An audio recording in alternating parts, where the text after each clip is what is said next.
प्रज्ञाशील करुणा करा महिमा तुझा पार युगंधरा क्रांतीवीरा वंदन तुला त्रिवार विश्वशांतीचा मार्ग जो बुद्धाने दिधला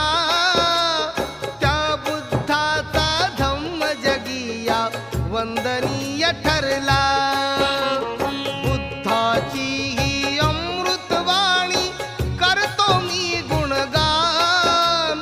जम्बूद्वीपातील कपिल वस्तू शाक्य वसती स्थान शाक्य कुळातील शुद्धोधन गणनायक तो महान महामाया अन प्रजापती या दोघीही